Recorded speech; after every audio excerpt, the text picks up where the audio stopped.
নমস্কার বন্ধুরা, সবাই ভালো আছেন তো? আশা করি ভালো আছেন, সুস্থ আছেন।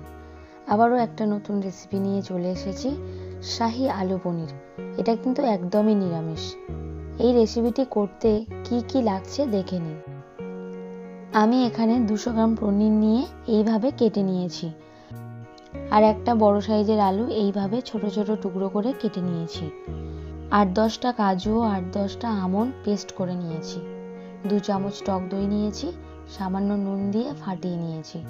একটা টমেটো পেস্ট করে নিয়েছি, একটু ধনেপাতা, আর ফোড়নের জন্য নিয়েছি 1 চামচ গোটা জিরে, একটা তেজপাতা ছিঁড়ে নিয়েছি, গোটা এলাচ ও লবঙ্গ, আর লাগছে অল্প চিনি। প্রথমে কড়াতে 1 চামচ বাটার আর 2 চামচ সাদা তেল দিয়ে দেব। তেলটা গরম হয়ে গেলে ওই তেলের মধ্যে একটু হলুদ দিয়ে দেব। হলুদটা তেলের সঙ্গে মিশিয়ে নিয়ে এবার পনিরগুলো তেলের মধ্যে আস্তে আস্তে ছেড়ে দেব। এবার পনিরগুলোকে একদম হালকা করে ভাজবো, বেশি লাল লাল করে ভাজার দরকার নেই। পনিরগুলো ভাজা হয়ে গেছে।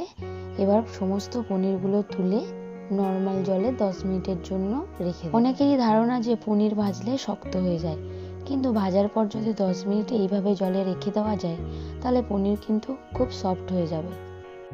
এবার ওই তেলের মধ্যে আলুগুলি দিয়ে দেব।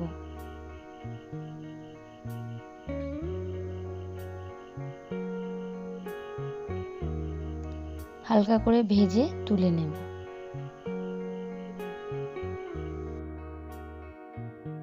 কড়াতে তেল অল্প আছে, আরও একটু বাটার দিয়ে দেব।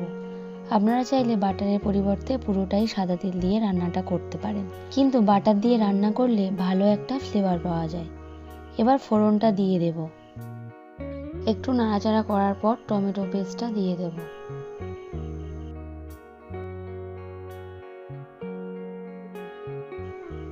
টমেটোটা একটু ভালো করে ভেজে নেব। এরপর দিয়ে দেব কাজু আর আমন্ডের পেস্টটা। এবার আরও একটু নাড়াচাড়া করার পর 1 চামচ হলুদ গুঁড়ো, 1 চামচ লঙ্কা গুঁড়ো, স্বাদ মতো লবণ দিয়ে মিশিয়ে নেব।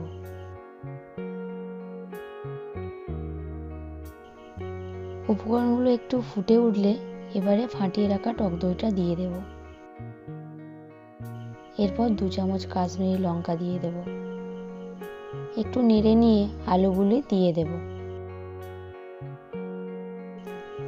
আলু আর সমস্ত মশলা একসঙ্গে ভালো করে কষিয়ে নেব। কষানো হয়ে গেছে, এবারে অল্প জল দিয়ে দেব। একটু ফুটে উঠলে এবার পনিরগুলি দিয়ে দেব।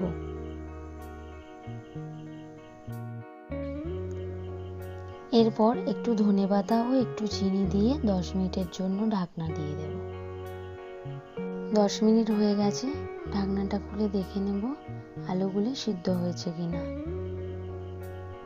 আলু সিদ্ধ হতে একটু বাকি আছে, আরও একটু কিছুক্ষণের জন্য ফুটিয়ে নেব। রান্নাটা হয়ে গেছে, এবার 1 চামচ গরম মশলা দিয়ে ভালো করে মিশিয়ে নিয়ে নামিয়ে নেব। এই শাহী আলু পনির রেসিপিটা পোলাও বা রুটির সঙ্গে খুবই ভালো লাগবে। বন্ধুরা, আমার এই রেসিপিটা যদি আপনাদের ভালো লেগে থাকে তাহলে আমার এই চ্যানেলটিকে একটা লাইক আর সাবস্ক্রাইব করে দেবেন। ধন্যবাদ।